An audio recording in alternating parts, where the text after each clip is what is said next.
La cuestión es que la parentalidad no hay que entenderlo como una cosa unilateral desde los padres hacia los niños, sino que realmente estamos hablando de vínculos de apego que condicionan las relaciones en un sentido o en el otro, desde los padres a los niños, desde los niños a los padres, ¿no? Entonces, muchas veces estamos preocupados de cómo hacerlo bien, de qué es lo que podemos hacer para ayudar a nuestros niños, etcétera, etcétera, pero a mí me parece muy importante el que más bien pensemos todo esto como cómo sentirnos nosotros bien y sentirnos felices y sentirnos que estamos haciendo algo que nos beneficia a nosotros también y no solamente a los niños, ¿vale? Entonces, para mí es muy importante que el hecho de ser padre se viva como una experiencia lo más feliz, lo más positiva, lo más divertida, lo más bonita que sea posible. Entonces, realmente, claro, tenemos que ser conscientes de cuáles son nuestras emociones, nuestros sentimientos, para que podamos tener esa parentalidad positiva, porque la parentalidad positiva no es una técnica, no es que yo aplico determinadas herramientas o determinados trucos que me han enseñado los psicólogos de turno para que mi hijo funcione mejor. Porque claro, entonces lo que estoy haciendo simplemente es, no sé, como encorsetar a mi hijo, darle unos atributos negativos y voy a ver si con el corsé que le estoy poniendo lo modifico y pasa a ser positivo, ¿vale? Más bien, lo que habría que pensar es cómo puedo yo ser feliz, cómo puedo yo conocerme a mí mismo, cómo puedo disfrutar de la vida, ¿no? Y cómo eso es lo que voy a transmitir en la relación con mis hijos. Que hay un gran desconocimiento de las propias experiencias, de lo que yo siento, de lo que yo percibo, de lo que yo soy, ¿vale? Y eso sería lo primero que tendríamos que tomar conciencia. Entonces, para eso, claro, tenemos que dedicarnos tiempo y tenemos que tener un espacio personal para poder reconocer cómo nos sentimos y cómo nos vivimos, porque es muy difícil estar todo el día como trabajando, llevando la casa, haciendo un montón de cosas y encima la siguiente tarea y casi a veces la última que es cargar con el peso de los niños, como si eso fuera una carga necesaria, ¿vale? Y yo pienso que no, que lo tenemos que transformar de carga en lo que es una relación amorosa. Y además una relación amorosa lo más incondicional posible, es decir, de un amor incondicional. Entonces, ¿qué pasa? Que lo primero que nos afecta es que tenemos niños con comportamientos y con conductas a veces muy raros, ¿no? Es decir, que se enfadan mucho, que se retraen mucho, que mienten mucho, que a veces roban, que acumulan comida, que tienen a veces escapadas de casa, que los echan de clase, que les ponen muchos partes, que los profesores se quejan porque a lo mejor se comportan en clase de una manera que disturban al resto, etcétera, etcétera, etcétera. Entonces, y eso siendo niños, ya cuando son adolescentes es el acabose, porque ya es cuando no sabemos qué hacer con ellos y tenemos una situación bastante, a veces bastante tensa. Entonces, lo que hay que hacer es, por una parte, conocer qué es lo que les puede estar pasando a ellos y, por otro lado, qué es lo que nos está pasando a nosotros, ¿vale? Entonces, eso es tomar conciencia de lo que yo siento y intentar eso que yo siento regularlo, porque el problema es que muchas veces queremos ayudar a nuestros hijos a que se autorregulen o a regularlos cuando nosotros no estamos regulados, es decir, cuando nosotros no estamos calmados y realmente no nos sentimos bien. Entonces, si la experiencia con nuestros hijos es la de que no nos sentimos bien con ellos o no nos sentimos bien a pesar de ellos, porque estamos en una situación muy mala, si encima queremos a ellos ayudarles a que se regulen, pues no vamos a poder porque la parte que controla ese regular al otro es la parte que a su vez tenemos que regularnos nosotros para poder estar bien. Entonces, hay algún ejemplo por ahí en algún libro que dice que como la parte que lleva todas las emociones y toda la regulación emocional del niño es la amígdala, que es una parte del cerebro, pues se regula la amígdala del niño desde la amígdala de los padres, ¿no? Entonces, eso significa que por muchas lecciones y muchos discursitos que yo le pegue a mi niño, si no lo calmo desde mi calma, no lo voy a calmar nunca, ¿vale? Por eso, muchas veces lo que más calma, bueno, muchas veces no, lo que más calma es realmente la presencia atenta y tranquila de los padres, ¿vale? Del padre o de la madre.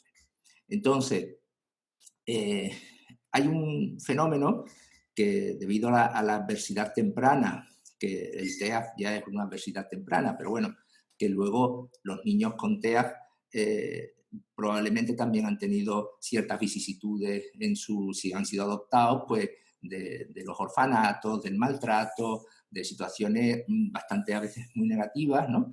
Que les llevan a condicionarles en la estructura de su cerebro de una manera muy particular. Entonces, hay un aspecto muy importante a tener en cuenta, que es que se les hiperactiva todo el sistema límbico y todo el sistema de la regulación emocional para cargarse sobre todo de miedo. Entonces, si hay una emoción que siempre está en todo momento en nuestros niños, es el miedo. Lo que pasa es que va a estar no expresado necesariamente y va a estar disfrazado con comportamientos de muchos tipos. Por ejemplo, la mentira es el típico comportamiento que lo que está tapando es muchísimo miedo. O a lo mejor el robo o la acumulación de comida o ciertos juegos regresivos, pues a todos esos comportamientos lo que están mostrando es que hay un miedo muy grande en nuestros niños, ¿no? Entonces, las respuestas al miedo, las respuestas que tiene la persona son o el ataque, o la huida, o la parálisis. Entonces, eso explicaría por qué hay niños que lo que hacen es meterse para adentro y parece que desaparecen de nuestro entorno, otros que están todo el día cabreados, enfadados, atacando, peleándose, machacando, alterados, y luego, bueno, que muchas veces no sabemos por qué se ha alterado el niño, por qué se ha enfadado tanto, por una cuestión muy tonta de un pequeño cambio de tarea, por ejemplo, ¿no? Le decimos, venga, deja la tele que vamos a comer, ¿no? Y el niño va y arma un escándalo tremendo. Entonces, es porque ese cambio implica para el niño un momento de desregulación, y el momento de desregulación implica miedo. Y ese miedo lo que lleva es a una acción que es la del ataque, ¿vale? Entonces,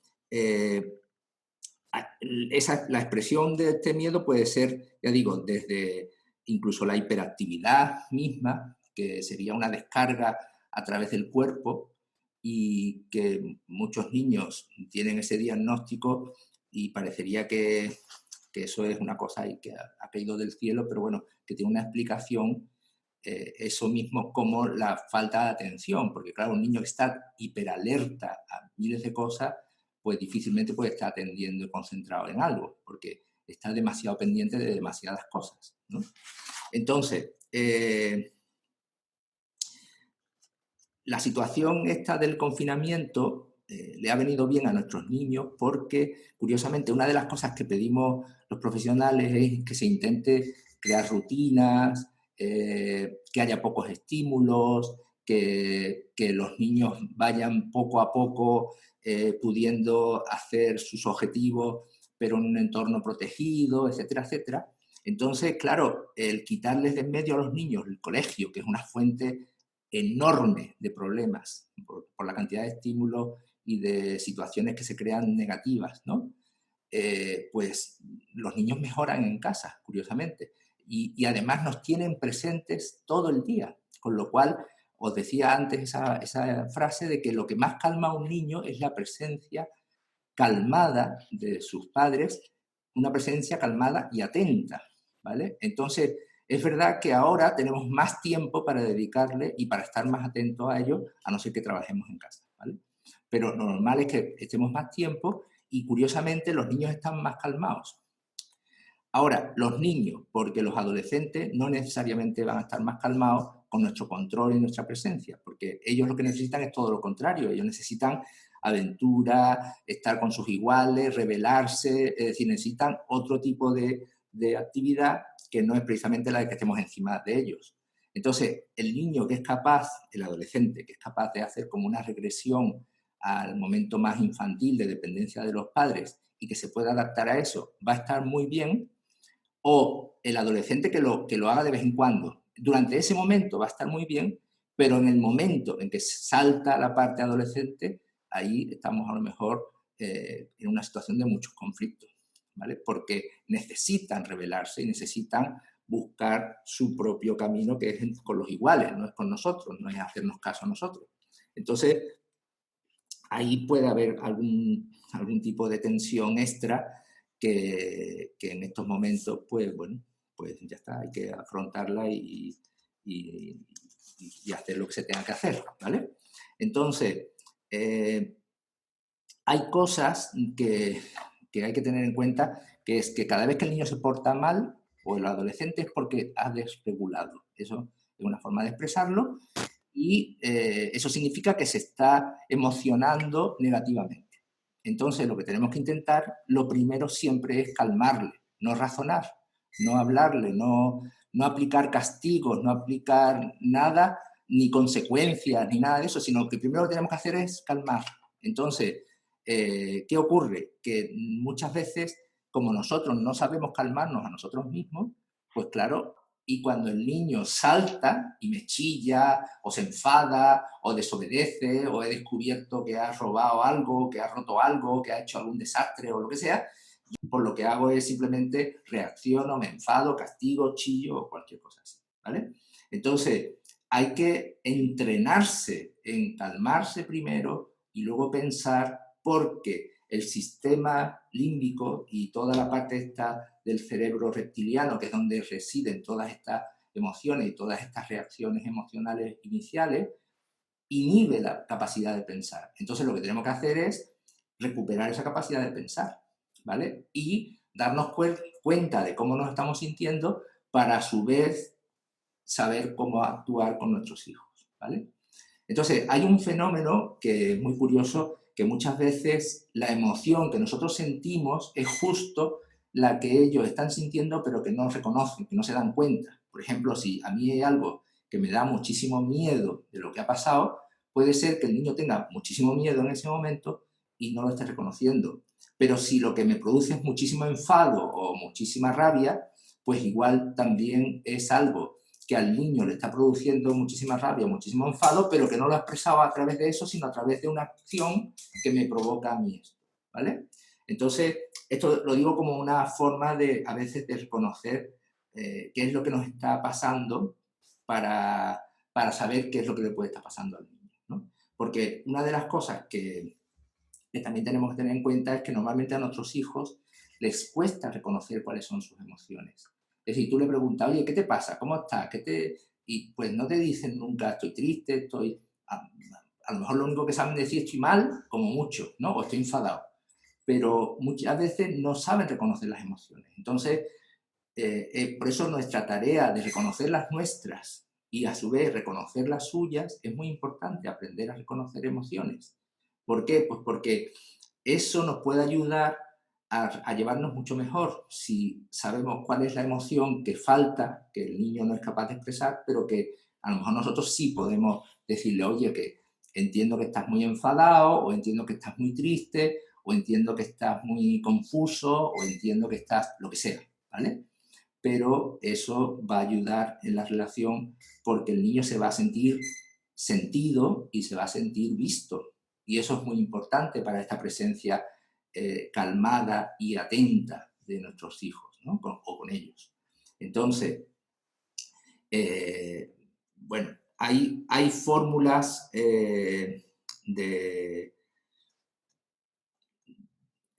esta situación vamos, que son previas a la situación con ellos, que es reconocer hasta qué punto somos unos padres que estamos o por ejemplo, demasiado abstraídos o demasiado con sentimiento de que lo estamos haciendo mal, que somos padres que estamos como deprimidos ante la situación que nos están provocando nuestros hijos, o nos sentimos, por ejemplo, demasiado irritables, demasiado incluso culposos o culpados por el hecho de sentirnos así, de sentirnos irritables, de sentirnos...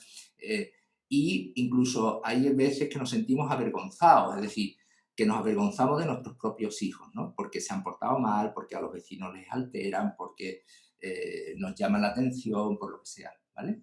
Entonces, yo creo que es muy importante poder reconocer eso y darle una vuelta, porque la idea que os decía al principio es que tenemos que conseguir ser padres felices, es decir, padres orgullosos, padres que viven el sentido de la paternidad o de la maternidad, que es ser felices con nuestros hijos y ser felices con la experiencia de tener hijos. Para eso hemos adoptado o para eso los hemos tenido. Entonces, curiosamente, hay padres que es que llegan a una situación de tensión y de malestar que claro, bueno, hay padres que rechazan a sus hijos y que pretenden devolverlos o incluso los devuelven al sistema de protección, ¿no? Pero la cuestión es que, claro, se puede trabajar la situación para, reconociendo primero cómo estamos nosotros, transformar eso para a su vez mejorar la relación amorosa con nuestros hijos, ¿vale? Entonces, claro, para eso hay que trabajarse, es decir, que si uno está mal y está deprimido, está avergonzado, está culposo, pues algo hay que hacer con eso, no se puede simplemente meter en la relación y proyectárselo al niño, ¿vale? Sino que tenemos que quitar eso. Claro, entonces hay que aprender a que eso nos traspase, ¿no? Y eso se aprende simplemente reconociéndolo y reconociéndolo y reconociendo y no actuándolo. Porque actuarlo sería que si a mí me ha cabreado lo que me ha dicho mi hijo, pues yo voy y salto yo y le grito yo o le insulto yo. No, sino simplemente, incluso a lo mejor tengo que decir, bueno, espérame un momentito que me voy a ir al cuarto de baño, que me voy a lavar la cara y ahora yo me relajo, me calmo, respiro hondo, tengo que hacer lo que sea con esas emociones, no puedo soltarle lo que me acaba de provocar, ¿no? Claro, cuando aprendes a hacerlo, a lo mejor ya sí que puedes hacerlo en el momento, pero si no, hay que calmarse. Entonces, por eso la idea esta de primero calmarnos o primero calmarles antes de hacer nada, de llegar a ninguna conclusión, porque la de castigos que hemos puesto de decir, bueno, pues te quedas sin la Play una semana. Pero vamos a ver, si no me ha dado tiempo a pensar cómo le he quitado la Play y además una semana. ¿Por qué una semana? ¿Por qué no 3 días? ¿Por qué no 18? Pero da igual, yo he soltado lo primero que se me ha ocurrido, ¿no? Entonces, no. Lo primero que tengo que hacer es calmarme, ¿vale? Otra cosa que es verdad que tenemos que hacer es no vivirlo como algo personal, porque nuestros hijos personalizan porque necesitan que nosotros nos sintamos mal, pero no porque no nos quieran, sino simplemente porque necesitan sacárselo, ¿vale? Y entonces te van a decir, porque tú eres no sé qué, porque tú tienes la culpa. Bueno, la culpa la tenemos siempre, ¿no? Y tú no sé cuánto. Entonces, yo tengo que escucharlo y pensar, bueno, ¿a quién este pobre le está echando las culpas de tantas cosas? Porque yo no las tengo, ¿vale?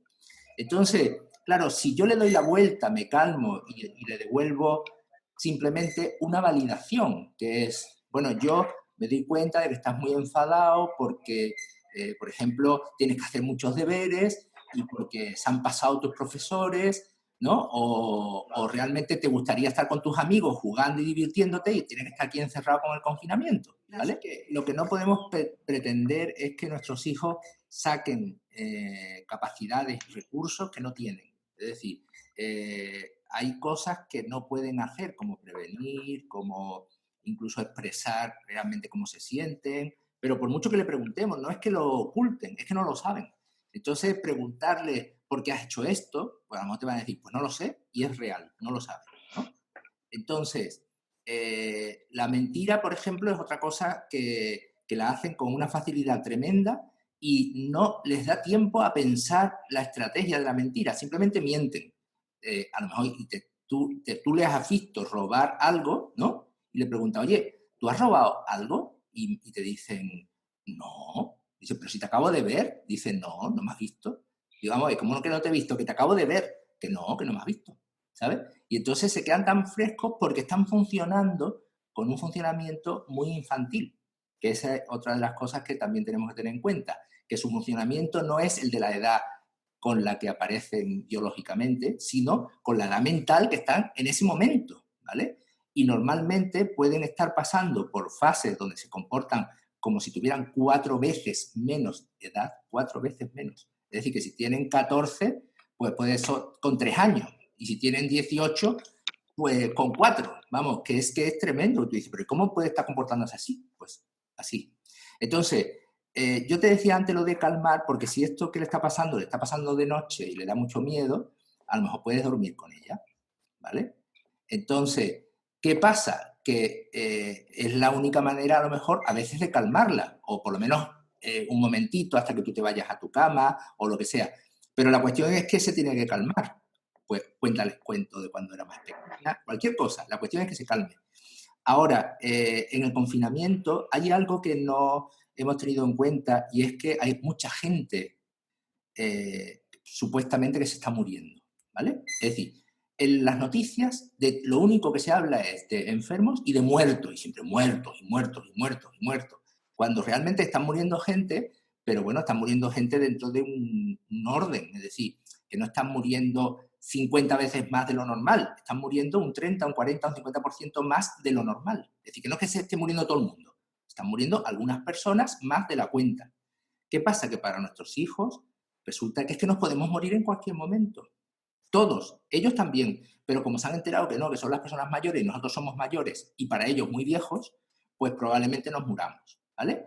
Entonces, uno de los miedos que tienen es que nos muramos, ¿vale?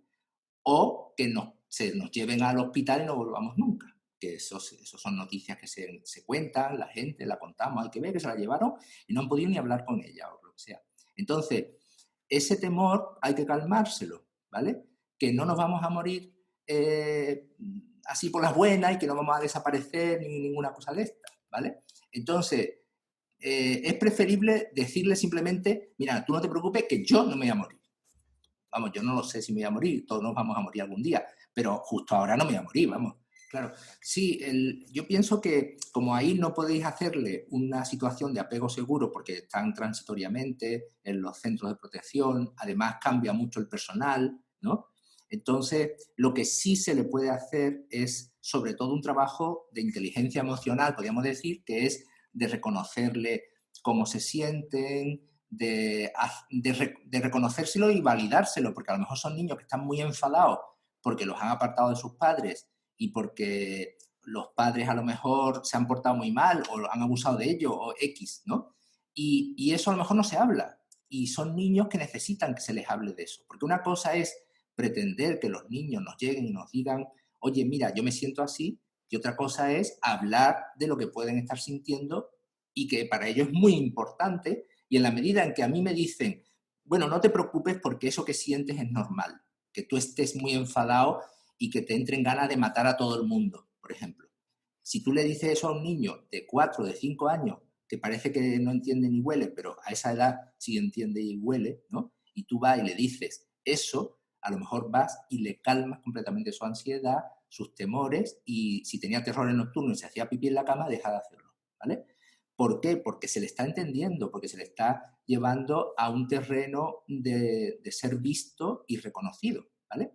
Entonces, yo entiendo que claro, por eso no hay un truco, ¿no? Sino que hay que hacer una formación cada vez mejor en apego, por un lado, y en el tema emocional, ¿no? Para que la gente que esté trabajando con estos niños, por lo menos le dé una visión más de que son importantes y de que sus emociones, sus sentimientos son importantes. Vamos a ver, yo creo que una de las cosas que tenemos que hacer para ser felices como padres es priorizar, que es que yo, por ejemplo, nunca conseguí que el niño se lavara los dientes si no era casi a la fuerza. Entonces, al final, pues, aunque se lo tenía que recordar cada día, ¿no? Pero muchas veces lo dejaba pasar. ¿Por qué? Pues porque no era una prioridad para mí, ¿vale? Ya. Porque había tantas batallas en el día que bueno, que si nos saltábamos los dientes no pasaba nada.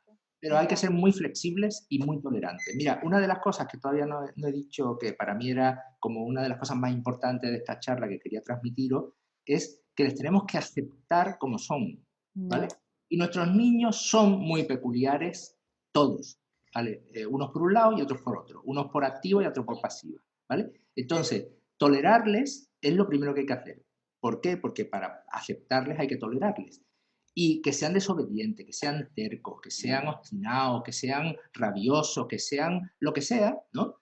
Pues hay que aceptarlo porque son los hijos que tenemos y para quererles tenemos que querer al que son, no al que nos gustaría que hubiera sido, ¿vale? Entonces yo no tengo un hijo ideal, yo tengo un hijo real y mi hijo real es maravilloso, es perfecto, pero es perfecto porque lo acepto, no porque él tenga las perfecciones, no sé, idílicas, sino porque yo lo acepto. Entonces, por eso es perfecto, es mi hijo perfecto, el único que tengo y el que encaja en mí porque es mi hijo.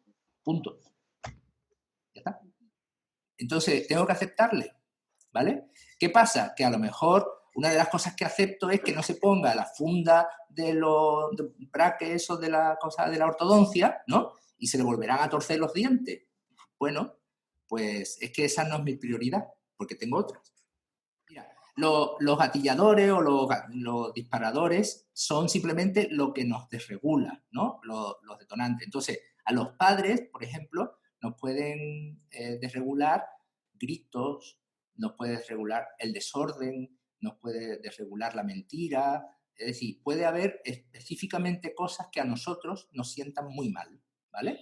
Entonces, a lo mejor tú le puedes decir al hijo, mira, yo que me hayas cogido el dinero del cajón, eso no te lo perdonaré en la vida, ¿vale?